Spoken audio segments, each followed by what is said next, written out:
Salut à tous, c'est Binous, on se retrouve aujourd'hui pour parler d'Exoprimal, un jeu édité et développé par Capcom qui est sorti le 14 juillet 2023. C'est un jeu de tir à la troisième personne où nous allons affronter des dinosaures. J'en profite pour vous rappeler que je stream du lundi au samedi sur Twitch à partir de 19h, je vous mettrai les liens dans la description.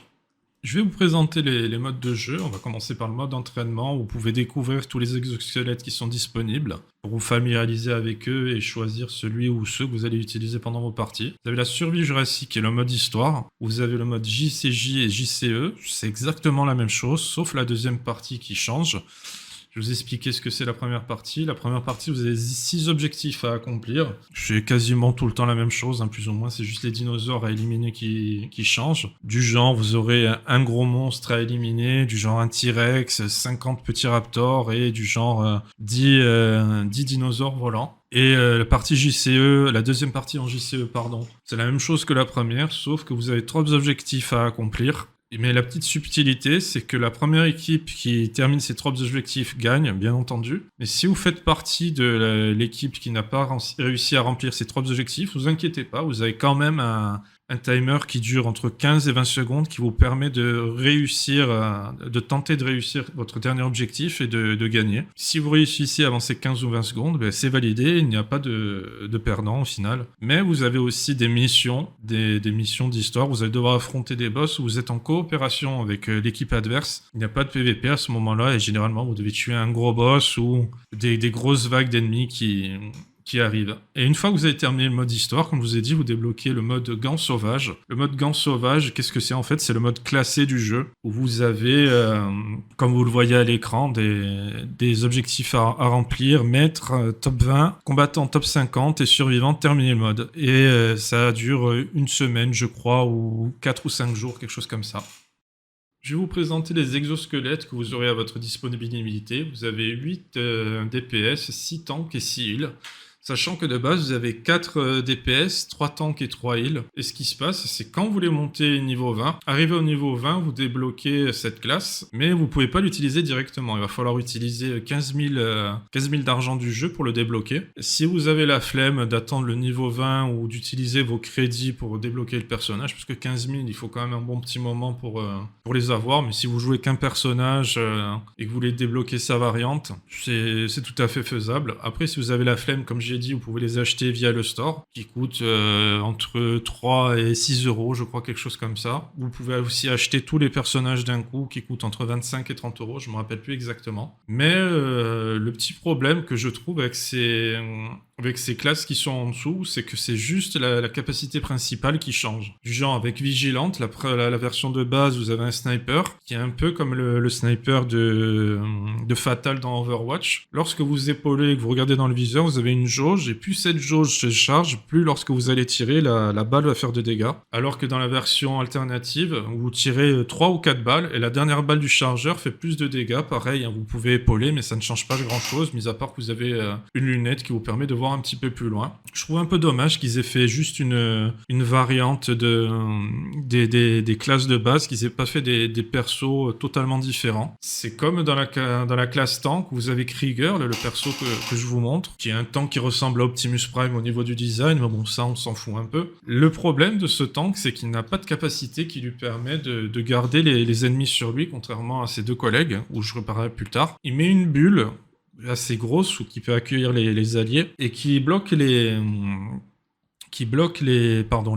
dégâts, qui a un certain nombre de vies, qui au bout d'un moment éclate quand les dinosaures font trop de dégâts dessus. Et c'est le seul problème que je trouve à ce personnage, parce que ça peut être un très beau personnage de soutien, contrairement à Roadblock par exemple, qui est pour moi le meilleur tank du jeu, parce que vous avez un bouclier, et avec son bouclier, il permet de bloquer les ennemis, mais il n'y a pas que ça.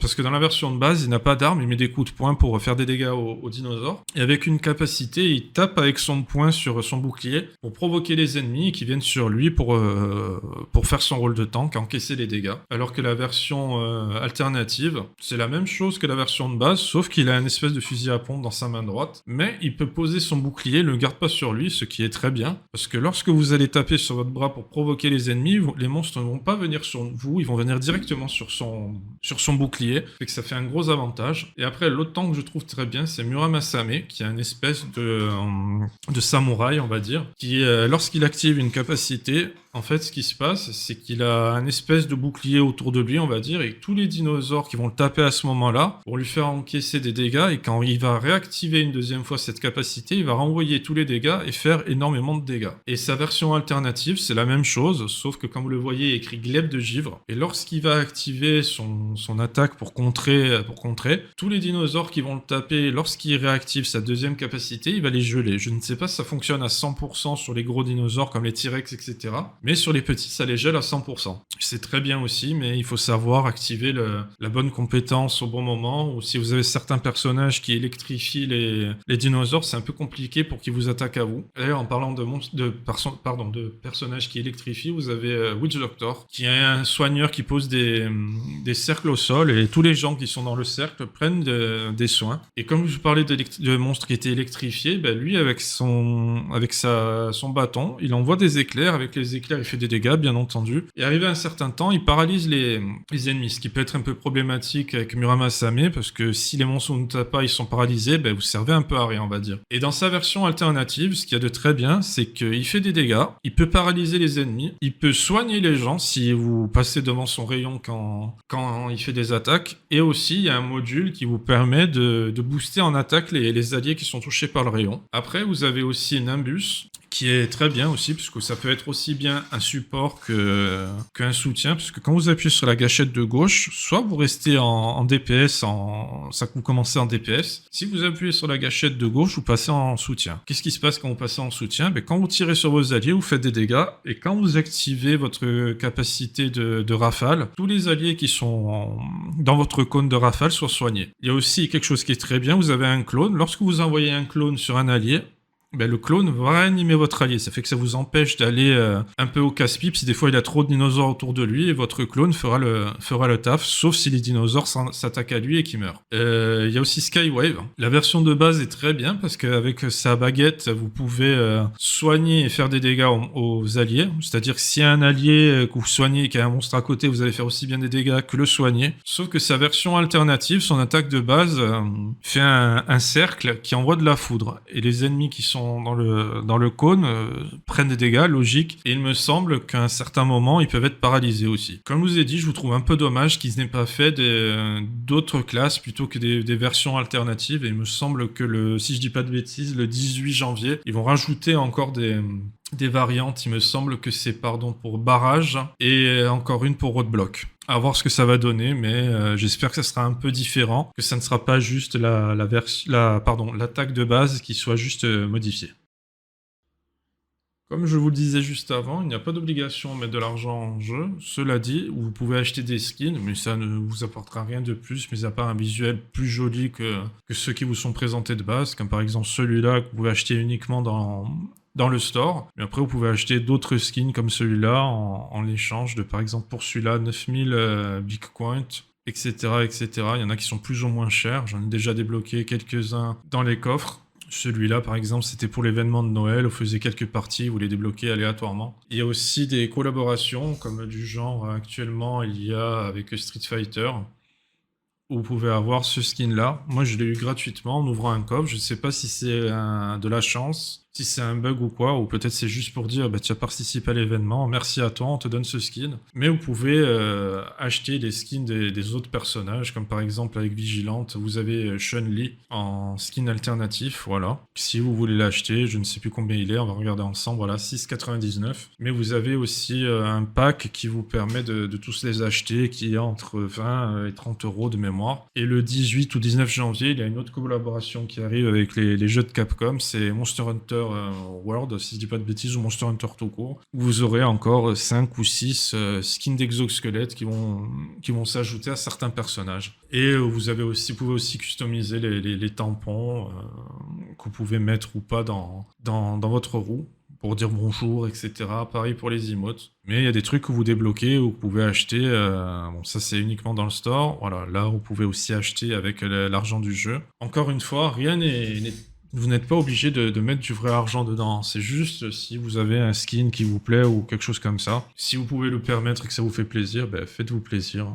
Je vais vous parler de la partie où vous pouvez acheter ou pas avec du vrai argent des personnages dans le jeu ou des cosmétiques. Comme vous le voyez, vous avez vous pouvez acheter les personnages que je vous ai parlé, que vous pouvez aussi acheter avec les 15 000 d'argent dans le jeu, ou sinon vous pouvez payer 30 € et avoir tous les personnages secondaires, ce qui je trouve un peu bête, parce que si vous jouez beaucoup, au final vous allez tous les débloquer. Mais ça peut être bien pour ceux qui peuvent se le permettre ou qui n'ont pas envie de se prendre spécialement la tête et garder la monnaie pour acheter des skins ou des trucs comme ça, sachant que les skins, vous pouvez aussi les avoir dans les coffres de guerre. Les coffres de guerre, qu'est-ce que c'est? Contrairement à Overwatch. Dans Overwatch, vous devez acheter ces coffres de guerre. Là, vous les débloquez automatiquement pendant les 50 niveaux. Vous allez en débloquer aléatoirement tous les 5 ou 10 niveaux, je ne sais plus exactement. Sauf qu'une fois que vous êtes passé le niveau 50, arrivé au niveau 51, vous allez en débloquer un à chaque fois, jusque je ne sais pas quel est le niveau max dans le jeu. Ça fait qu'au final, vous n'êtes pas obligé de mettre de l'argent, mis à part si vous voulez avoir rapidement les personnages alternatifs, on va dire, ou le Battle Pass. Dans le Battle Pass, c'est pareil. Hein. Vous avez la version Premium qui est à 9,99 ou la version gratuite où vous allez avoir des skins, des trucs comme ça. Certes, vous en avez moins que dans la version